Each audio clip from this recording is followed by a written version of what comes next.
Hey, what's up guys, aarava here, and welcome back to another episode of my F1 23 My Team Career Mode. This is episode number 2 today for the Saudi Arabian Grand Prix in Season 1. If you guys did miss the previous episode, the opener of this entire series on this brand new game, then be sure to go check that one out before you see this one. Appreciate the amazing response to that one, and I'm really liking the fact you guys are enjoying the new setup of this team with the livery and everything, and it was a pretty decent first race. I think, we did a lot of learning about the car. I think right now, clearly tyre wear is maybe an issue, because for once in my entire F1 gaming career, I was happy and willing to go onto the hard compounded tyre. We weren't anywhere near to some points in that first race, but we had some nice battles, tried to suss out a little bit of how to defend with this car and attack, and got a really satisfying overtake done on Alexander Albon, and at the end of the race, felt I was getting a little bit more consistent. And we come to Saudi Arabia,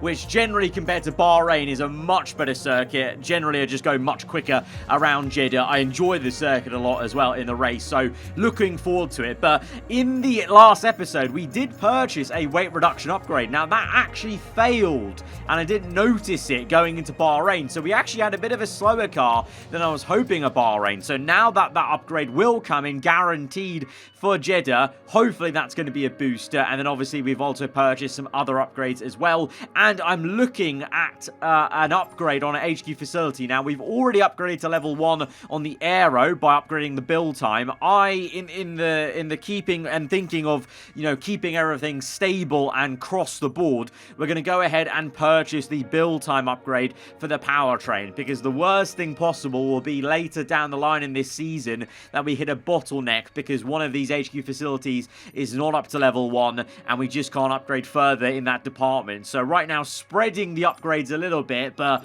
I think once we've got that level 1 power, then I think we'll focus on the kind of areas of weakness of the car, which I think are still very much the chassis. Maybe not in the complete weight reduction department. Maybe it's actually a lot to do with the tyre wear. Maybe that's why we're so low on the chassis front, because other teams have much better tyre wear than us, because that definitely did seem like the case at Bahrain. But you can see we're going ahead and upgrading once again the weight reduction, because we don't have the tyre upgrade unlocked yet. So I'm hoping maybe after that second weight reduction upgrade comes in, maybe that's when that will be unlocked. So for now, we'll spend in other areas of the car, so weight redistribution as well, which will also help with the balance of the car mid-corner, which also was an issue at Bahrain. There's quite a few times where I was maybe not getting the turn that I wanted, and the weight of the car wasn't exactly as I was expecting with a heavier fuel load. So hopefully that area can be improved with those upgrades. Usual activity timeline events that coming up, and we're going to put the focus on the pace of our second driver, although as you guys well know, in My Team Career Mode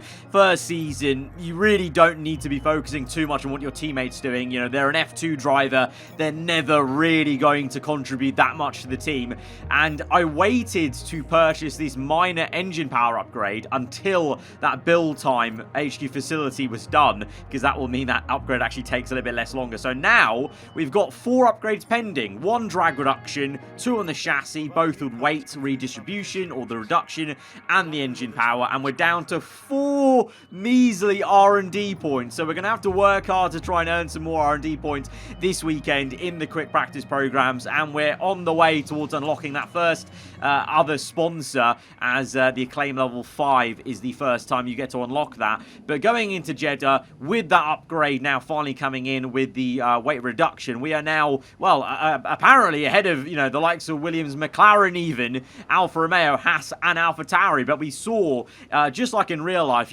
drivers can make the difference. Lando Norris making the difference for McLaren, and both, Bottas and Zhou Guanyu seem pretty damn good in this game so far, because both Alphas were pretty high in the Bahrain Grand Prix. So we'll try our best to maybe get that sort of position ahead of those teams, but it's going to be a tough one, but hopefully a bit better than Bahrain in terms of the consistency, at least, because I know for me, the track is just better for me lap to lap. And then in the middle of the race weekend, so we're already into the race weekend now, having done quick practice, we earned over 1,000 R&D, and that allowed us to purchase another upgrade on the aero. And this one was for DRS, because as I said in my tips video last week, DRS upgrades, they shouldn't be skipped out upon. It's such a powerful tool in the race. You're going to use it so often if you're looking to make overtakes. So having a better straight line speed with the DRS, like we see in real life with Red Bull, is so important. So we've gone for that upgrade. So at the moment, at this time, we've got 4 upgrades pending for after into the Australian Grand Prix and Azerbaijan. We actually did get that drag reduction upgrade for this one. So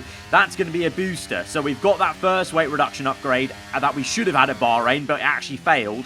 And then we've actually got the first drag reduction upgrade. So at a circuit like Jeddah, where you need a very slippery car, I think hopefully those 2 minor upgrades are actually going to pay some pretty big dividends. And apparently, on paper, we are ahead of Alfa Romeo and McLaren. So sky's the limit of where we can try and put this car. At the moment in Q1, just trying to get in the groove of the circuit. And already I can tell you I was feeling so much more comfortable around Jeddah compared to Bahrain. P14 for us in Q1. I think we can go even better than that in Q2. Possibly. Obviously, Iwasa is knocked out. You know, you only really see your teammate improving a lot in later seasons, even with these F2 drivers. You know, they need a couple of seasons to really boost. So I'm not really too worried about where he is, but hopefully he can just do a decent job for himself, basically, and stay out of trouble. But for us, we're into Q2, looking at trying to maybe improve on the grid slot we had at Bahrain, which was P13. We ended the race there in P13 after a horrendous start. So that's one thing I want to try and sort for Jeddah, applying a few more revs on the race start to try and get a good opening lap. But first and foremost, let's see how this second part of qualifying goes. The curbs a little bit nastier around Jeddah on this year's game compared to last. There's a few more curbs now that are way more 3D compared to last year's game. So although the handling is much better with the traction in terms of the curb volatility around this circuit, actually a little bit more as we now have a bit of a tank slapper into the last corner, trying to get them the power early, open DRS, run to the line, and it's not a very good lap time. The curbs really did us in a little bit, and that oversteer moment also did not help. This time on the second run now, about 4 tenths up, nearly, hoping to, through the last corner. Let's see how it goes. We were very wide in the first run, so this time can we get a sharper line into the final corner? This time not so wide, maybe a little bit too tentative on the brakes, and again a snap of oversteers. I try and wrestle with the perfect time to get on throttle, but we're still going to gain about 4 tenths here to try and match our Q1 lap time. But in the end of it, surprisingly, despite all this talk of me going better at Jeddah, we're actually lower on the grid here at Jeddah than in Bahrain, P15. But to be honest, that wasn't a very good lap. If I had set my Q1 lap time, I would have been P13, exactly where we were at Bahrain. I think we could have gained maybe 1 more tenth or more to get up to as high as P11, you know, splitting the 2 Alpines. So even though P15 is worse than we did at Bahrain, I think come the race, I think we've got some pace in the tank to maybe try and jockey for those positions just outside the points. Let's go to the grid. We've got fast sweeping corners under the lights and 20 racers all ready to write their name into the quickly growing history of the Saudi Arabian Grand Prix.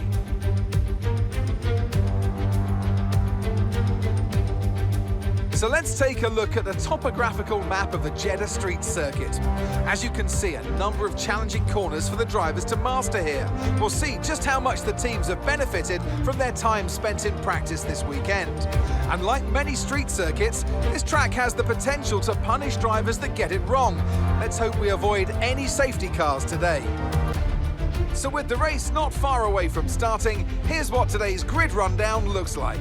Max Verstappen put in a fantastic lap yesterday, and he'll start from pole position. Sergio Perez lines up alongside. Looking down the rest of the grid, we have Leclerc, Sainz, Russell, Hamilton, Fernando Alonso, Norris, Stroll, Joe, Ocon, Gasly, Bottas, Hülkenberg, the owner driver, Oscar Piastri, Albon, Magnussen, Iwasa, Sargent, De Vries, Sargent. With preparations almost complete, let's head down to the track. Anthony Davidson joins me once again in the commentary box. Ant, it's fantastic to have you with us here, but I'm curious, as a man with experience out on the track, how do you stop those pre-race nerves from becoming overwhelming when you're lining up on the grid? Well, I imagine they'll be starting to feel the adrenaline as they anticipate the run down into turn 1, a bit like preparing to go into battle. The unknown situation will bring nerves, but that's a good thing. It will keep them focused on the moment and on their surroundings as we build towards the start of the Grand Prix.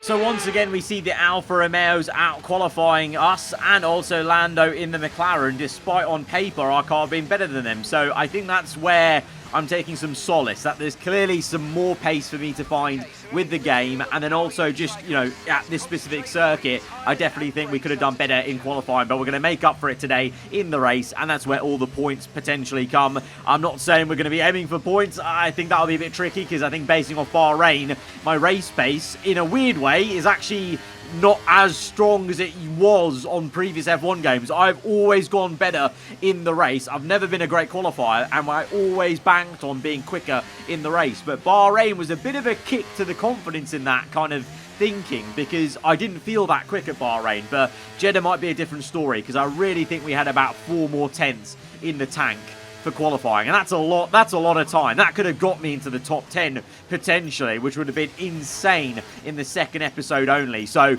I'm really looking forward to this one, feeling a bit more confident with the car in general. So I think let's go out there and just give it our best shot, and if we get points, we get points, and if not, it's still some more learning to do. And we know Jeddah in the game is always an enjoyable one, so let's go to 5 red lights. The second race of the season is underway. Lights out and away we go, and it's a much better start for us. We got the revs correct this time, and we've actually had a fantastic start to overtake 2 cars immediately. Try to go down the inside of Valtteri Bottas, thought better of it, tried a second time on the outside of turn 2, but then got a wash of oversteer on the rear end with the heavier fuel loads. But really good to jump those 2 cars and get ahead of an Alpine even. Gasly with a terrible start in that much better Alpine. He's actually lost 3 positions. He's down below Albon and Hulkenberg now in the Williams and the Haas. Once again, some differing tyre strategies. We start on the mediums with a couple of others, especially in the top 10, but a lot of people behind us starting on the soft compounder tyres. So we'll see how that goes. Good to see, once again, some differing tyre strategies, even if all of us are doing a one-stop, just people choosing different compounds to go on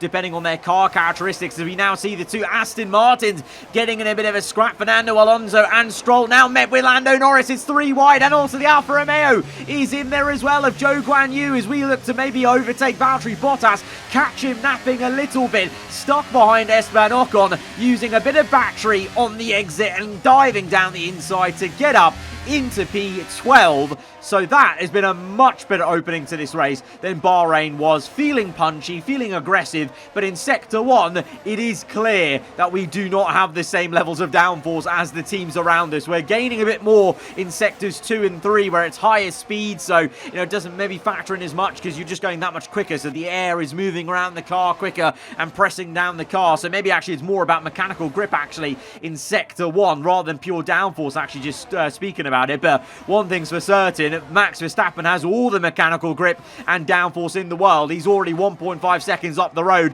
in P1. Shock horror. Then it's Perez, Leclerc, 2x2 of the Ferraris, Mercedes, Alonso and Lando doing well to split the Aston Martins right now. A checkerboard of Alfa Romeo, Alpine and ourselves as we try and stick with Esteban Ocon now. 3 laps later, on to lap 5. Still looking in the mirrors though, because Bottas is just lurking around, looking a bit menacing, but I'm hoping that we can get on the back of Esteban Ocon and try and overtake him. He's in a much quicker car, the Alpine, compared to the cars ahead of him, but he's got stuck basically because Zhou's not going too quickly, and then you've also got the McLaren of Lando fighting the Aston Martin, so that's pushing them all back down towards us and also Valtteri Bottas. So we need to watch out for Valtteri behind us, but also I really fancy trying to somehow get a move done on that second Alpine. If it could be both Alpines today, that would be a massive plus. You know, even if it's not for points, it would just be a good bonus kind of boosting of confidence as we watch Norris in that sandwich of Aston Martin. They were side by side, him and Fernando Alonso into turn 1 as we now move on 4 laps later, lap 9, and look at that wobble for Esteban Ocon. I think he's got a bit of tyre wear now on those soft tyres, and so this is where the medium will come into play and we can maybe have a bit better pace. We're within DRS and we've got a decent amount of battery to use, but DRS alone may be enough for us as we gain on the Alpine, and we're definitely slipperier in a straight line. We're going to go for it on the inside of the second Alpine of the day, and we've overtaken Ocon. Really good move. Nice and aggressive elbows out. And meanwhile, oh, what's happened here? Carlos Sainz is side by side with Max Verstappen into the last corner. Verstappen was miles ahead. Has he made a mistake? Sergio Perez also getting involved now. It's 3 wide. The 2 Red Bulls on the inside of the Ferrari. And it's going to be Perez into P1. They're going to be still all 3 of them jockeying for position on the exit. Incredible racing so early on in this series from the AI here. Sainz on the outside. Perez down to P2, and all of a sudden, Carlos Sainz, take a bow, leads this Grand Prix for Ferrari. What on earth has happened there? We're going to have to look back at some replays. I don't know what's happened with Verstappen. Maybe he's had a mistake, an AI mistake locked up somewhere, but yeah, he's down to P3 after having about a 2-second lead early on in this race. So, incredible stuff there at the front. And for us, might be incredible stuff here as we're going for the move for P10. A points-paying position now here at Jeddah is ours as we overtake Zhou Guanyu. He's defenseless with no DRS. There's too big of a gap then to Lance Stroll. So he was a sitting duck, but much like he was a sitting duck to us, we are a sitting duck now because Zhou has DRS back on us. We're going to squeeze him to the inside, go to the racing line, cut in tighter, and go for this switch from right to left to get the better exit and try and get the move done on the outside. A little bit of squirming around on the rear, side by side, once again into Sector 1 now, and someone has got to give, and that's going to be the Alfa Romeo as we get back into P10 and booking that position, at least for now. But I feel like Zhou is going to keep on us. And also, where's Ocon? Ocon's pit then. So Ocon's pit, he's last place now. So he really did not fancy those soft tyres. But this is what happened then. This is a replay from 2 laps ago. So Sainz overtook Perez. This was on lap 9 for P2. At this point, Verstappen is 1.3. So he's already lost some time here. And in Sector 1, just watch the time gap from Verstappen to Sainz.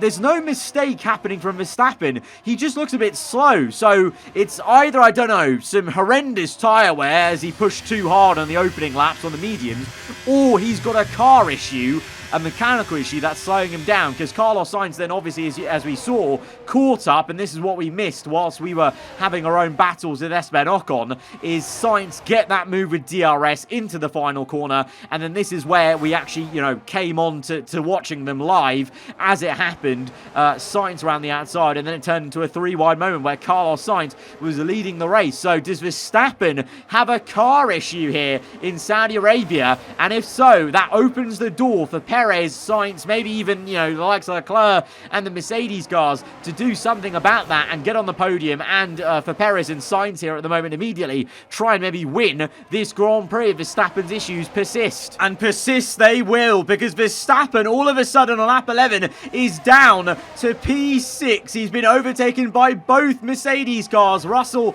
and Hamilton. For sure, he's got to have some sort of car issue. So drama here in Saudi Arabia. It looked like a nailed-on Verstappen dominant win, but now it's all open. It's an open goal for all those teams in the top 10 as we try and stay inside that very top 10 for the last points-paying position. Zhou overtakes us. Meanwhile, at the front, Perez going for the move on Sainz to try and take the lead for Red Bull. Ferrari desperate to try and keep the lead with Sainz as we power past Zhou. It's just cat and mouse games here and just crisscrossing each other with the DRS basically, but all the while, maybe this is losing us time. But the thing is, I can't get away from Zhou, and I can't stick behind him because I have better pace than him in sectors 2 and 3. He's just making up all the time in Sector 1 as we let him through on purpose on the inside here to be side by side, but crucially get the DRS back on him into the final corner. At least that's what I was hoping for, but Zhou actually gets the DRS because I timed that wrong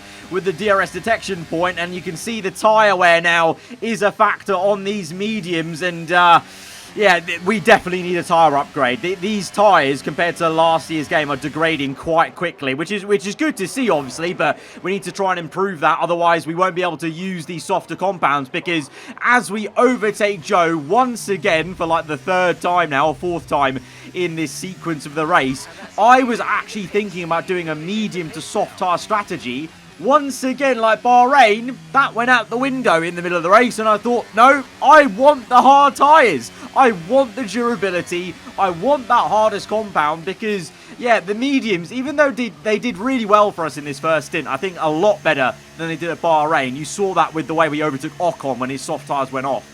At the end of these stints, the medium, I mean, you can see on the indicator, you know, brick orange, not great at all. But now for the pit stop, and oh no! No, there's a mistake. A mistake on the rear end. A slow pit stop from our crew.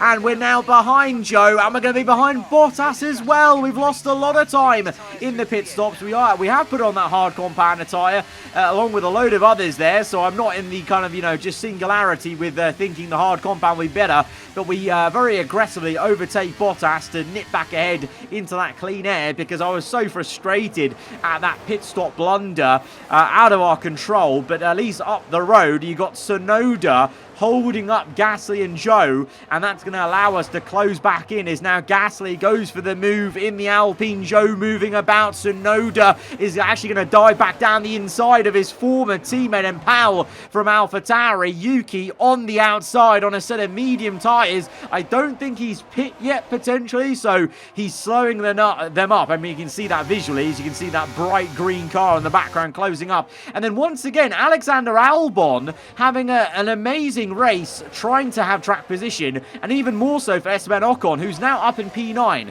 We overtook Ocon. He was so slow in the first stint, but because he pit early, the undercut was that powerful, and he's had that much better pace on these mediums compared to us battling Joe, that he's got ahead of all of us, and he's now miles down the road. So definitely a bit of learning from this Grand Prix of, you know, clearly we're not treating our tyres as better as well as the official F1 teams. So that's an area we need to improve. And then also just the undercut seems to be very powerful on this year's game, more so than last year. Obviously, in real life, we see that with the way the tyres really take a while to heat up. So I think that's maybe something we have to look at for Australia. Hopefully a tyre upgrade can come in for Albert Park, but also absolutely trying an undercut strategy and maybe even softer compounds, even if it means more tyre at the end of the race. It could benefit us, because it's easier to defend track position than try and attack with harder tyres, basically, as we now make a move on Gasly, who's really not settling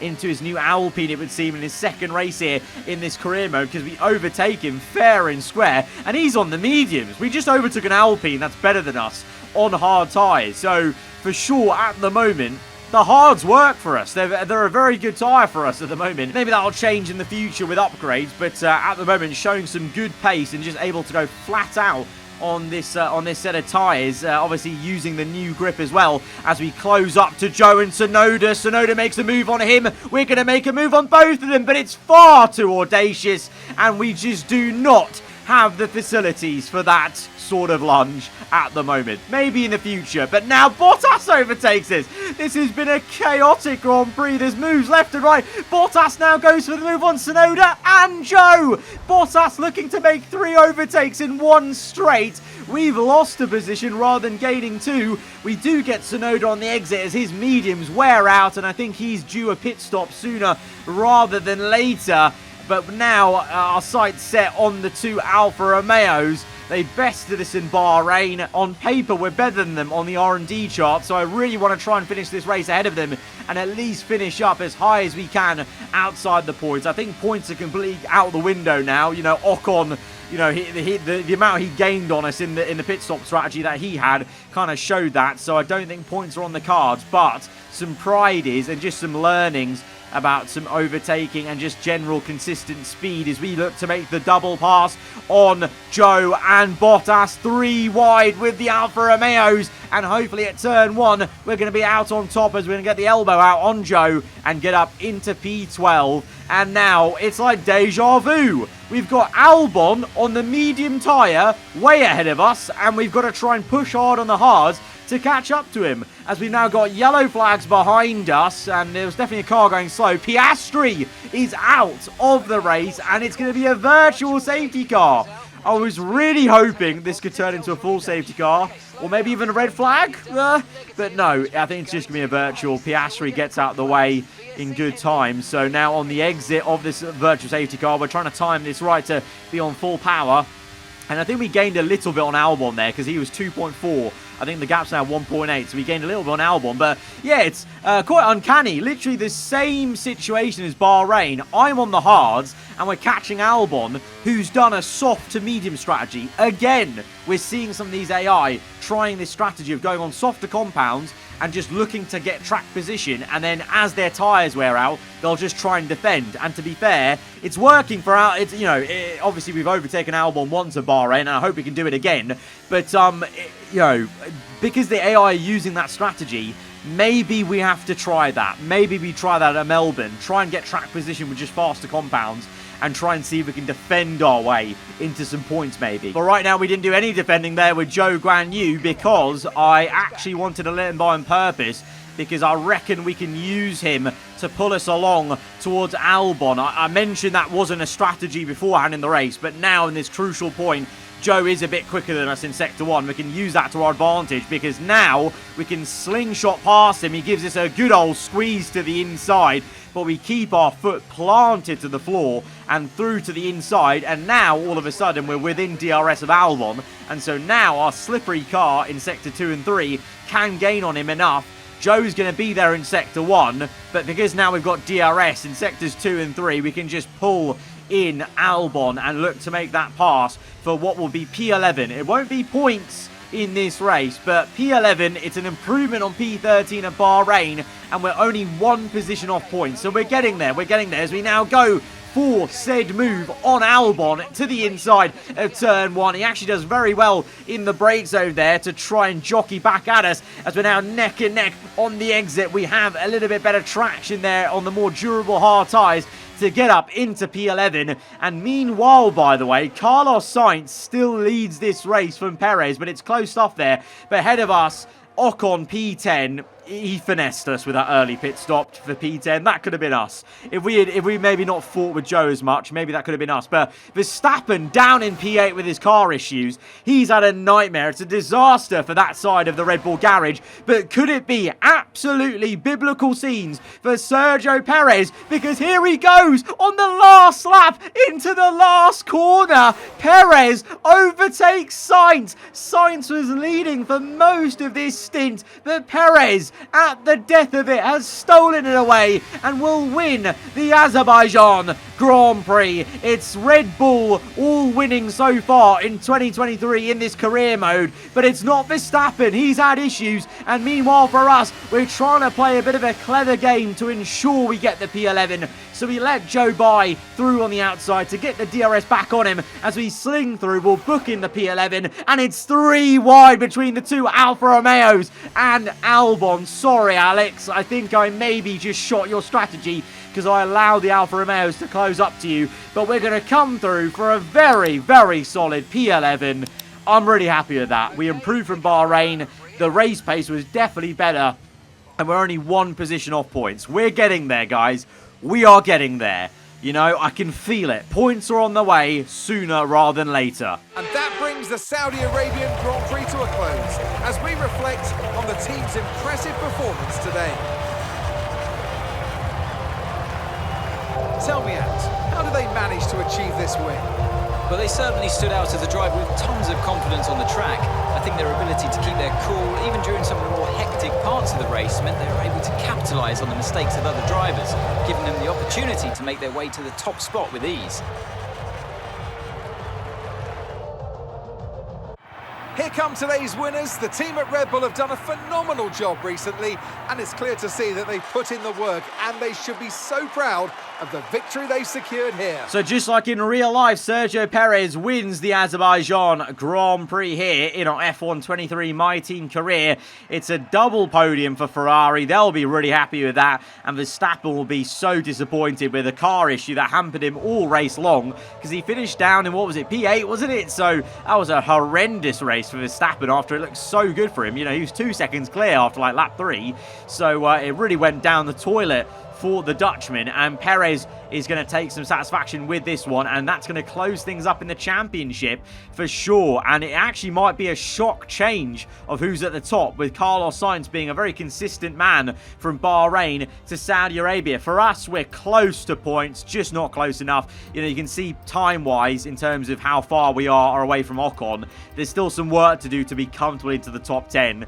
But I think with a better strategy, we could be closer. We could have been close to Ocon. You know, we took satisfaction with overtaking him earlier, but in hindsight, you know, to be fair, he has the quicker car. The Alpine's much quicker, but also that tyre strategy was much better. But we couldn't have done that. I don't think we could have done mediums to softs like we were planning to, or soft to medium, because the tyre wear's not there yet. So we need to improve that part of the car. But Carlos Sainz leads the championship after 2 rounds. 1 point ahead of Perez, 4 points ahead of Verstappen because of Verstappen's blunder here with his car issues. And of course, Perez had a very quiet Bahrain Grand Prix down in P5. So it means the Spaniard leads the way. Red Bull lead the way just by a measly 4 points. So it's a lot closer than in real life, thankfully, here at the top of Formula 1. And for us, well, we're leading the pack of the non-scoring teams. But I hope that in the next episode or 2, we can convert into a point-scoring team. We've got 4 pending upgrades for the next 2 races, and maybe more on the way, obviously, for the start of next episode. So there are some exciting times to come. But that has been a really enjoyable Saudi Arabian Grand Prix. Guys, if you did enjoy, hit the like button. Let me know what you thought in the comments below. If you're around here, then do get subscribed for weekly Formula 1 content.